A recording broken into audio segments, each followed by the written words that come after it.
நான் தான் நிஷிகா சமையல் சந்தானம். இன்னைக்கு வந்து என்ன சமைக்க போறோம்னு பார்த்தீங்கன்னா, இன்னைக்கு வந்து ஆட்டு ரத்தம் தாங்க சமைக்க போறோம். நான் நிறைய வீடியோவில் பார்த்துருக்கேன். நிறைய பேர் வந்து என்ன பண்ணிருக்காங்கன்னா, அப்படி ரத்தத்தை பிசைஞ்சு போட்டு காட்டுறாங்க. நம்ம அப்படி செய்யாமல் இங்கே வாங்க பாருங்க, நான் ஆட்டு ரத்தத்தை வந்து போட்டு வேக வச்சு உப்பு போட்டு இட்லி பாத்திரத்தில் வச்சு ஆவி கட்டி வேக வச்சு பிசைஞ்சு வச்சிருக்கேன். இப்போ இது கூட நான் வந்து மஞ்சத்தூள் சேர்த்துக்கலாம், கொஞ்சம் மஞ்சள் பொடி. இப்போ வந்து அது கூட வந்து பார்த்தீங்கன்னா மிளகு பொடி, நல்லா நிறைய மிளகு பொடிங்க, நிறைய மிளகு பொடி சேர்த்துட்டு தேவையான அளவு உப்பு சேர்த்துக்கலாம். நம்ம தேவையான அளவு உப்பு சேர்த்துக்கலாம். உப்பு சேர்த்து நல்லா பிசைஞ்சு விட்டுக்கலாம். இப்போ வந்து நம்ம நல்லா பிசைஞ்சு விட்டுக்கலாம். இதை நல்லா பிசைஞ்சு விட்டுக்கலாம். நிறைய கூலிங்காக இருக்குங்க. நான் இது பண்ணி ஃப்ரிட்ஜில் வச்சேன் இது, அதனால் இன்றைக்கி தான் எடுத்து செய்கிறதுனால ரொம்ப கூலிங்காக இருக்குது. உப்பு தேவையான அளவு வேணும் கூட நம்ம அப்புறமா செக் பண்ணி போட்டுக்கலாம். ஆட்டு ரத்தத்தை நான் பார்த்துங்க, நிறைய பேர் வந்து என்ன பண்ணிடுறாங்கன்னா அப்படியே போட்டு பச்சையாக பிசைகிறாங்க. அப்படி பண்ணக்கூடாதுங்க. எப்பயுமே வேக வச்சு போடுறது நம்மளுக்கு ஒரு ஹெல்த்தாக இருக்கும். ஓகே, இப்போ பிசைஞ்சாச்சு, நம்ம தாளிச்சிக்கலாம். இப்போ வந்து நல்லா எண்ணெய் சேர்த்துக்கிறோம். எண்ணெய் சேர்த்துட்டு அடுப்பத்தை வச்சு எண்ணெய் சேர்த்தாச்சு. இப்போ வந்து பார்த்திங்கன்னா நம்ம பூண்டு சேர்த்துக்கலாம். மெயின் பூண்டு நல்லா பொரியட்டும். பூண்டு சேர்த்துக்கலாம். ஏன்னா பூண்டு இஞ்சி இதுதாங்க மெயின். இப்போ நம்ம இஞ்சி சேர்த்துக்கலாம் ஃப்ரெண்ட்ஸ். இஞ்சி சேர்த்துக்கலாம். பூண்டு நல்லா இஞ்சி பூண்டு நல்லா இதுவாகட்டும்.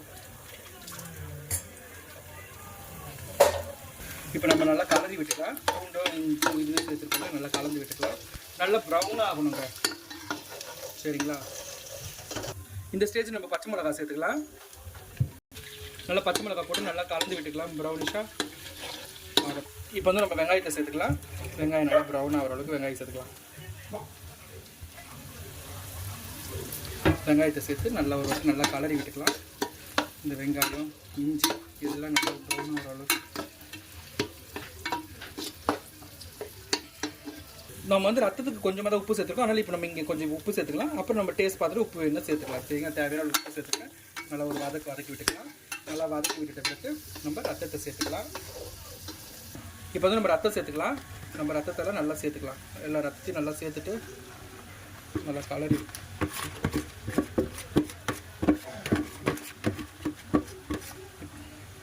என்ன பிளாஸ்டிக் டப்பாவில் போகிறேன்னு நினச்சிக்காதீங்க. அது ஃப்ரிட்ஜில் பிளாஸ்டிக் டப்பா வச்சதுனால அப்படியே எடுத்து நான் இது பண்ணிட்டேன். இப்போ வந்து இதுலேயே வந்து பார்த்திங்கன்னா மஞ்சள் பொடி உப்பு அப்புறம் வந்து பார்த்திங்கன்னா மிளகு பொடி போட்டிருக்கோம். இது கரெக்டாக இருக்கும். நம்ம லாஸ்ட்டாக மிளகு பொடி சேர்த்துக்கலாம். இப்படி தாங்க இதாங்க ப்ராப்பராக செய்வாங்க. எங்கள் பாட்டியில் அப்படி தான் செய்வாங்க. நிறைய பேர் அரிஞ்சு போட்டு செய்வாங்க. நாங்கள் வந்து இதுமாரி பிசைஞ்சு செஞ்சால் நல்லா உப்பு காரம் நல்லா இறங்குறதுனால எங்கள் வீட்டில் எப்பவுமே பிசைஞ்சு தான் செய்வாங்க. பாருங்க ஃப்ரெண்ட்ஸ், நல்லா ஆட்டுறது நல்லா வாசனை கம்மன்னு வந்துட்டு இருக்கு. இப்படி தான் ஃப்ரெண்ட்ஸ் செய்யணும். நிறைய பேர் என்ன பண்ணீங்கன்னா அதான் சொன்ன பாருங்க, அந்த மாதிரி பச்சையாக போட்டு செய்யாதீங்க. ஏன்னா அதில் முடி கிடி இருந்தால் கூட தெரியாது. ஏன்னா இந்த மாதிரி பிசையும் போது நம்மளுக்கு முடி இருந்தால் கூட நம்மளுக்கு கையில் வந்துடும், சரிங்களா?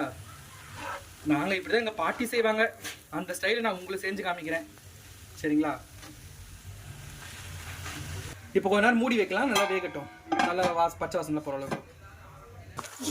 இது பாருங்க ஃப்ரெண்ட்ஸ், ஆட்டு ரத்தம் நல்லா வெந்து நல்லா ரெடி ஆகிட்டு இருக்கு பாருங்க. யாராருக்கெல்லாம் இந்த வீடியோ பிடிச்சிருக்கோ லைக் பண்ணுங்க, ஷேர் பண்ணுங்க, கமெண்ட் பண்ணுங்க, சப்ஸ்கிரைப் பண்ணுங்க. மறக்காம அந்த பெல் ஐக்கானை கிளிக் பண்ணுங்க. எப்படி உதிரியா இருக்கு பாருங்க ஆட்டு ரத்தம், சரிங்களா? தேங்க்ஸ் ஃபார் வாட்சிங் ஃப்ரெண்ட்ஸ்.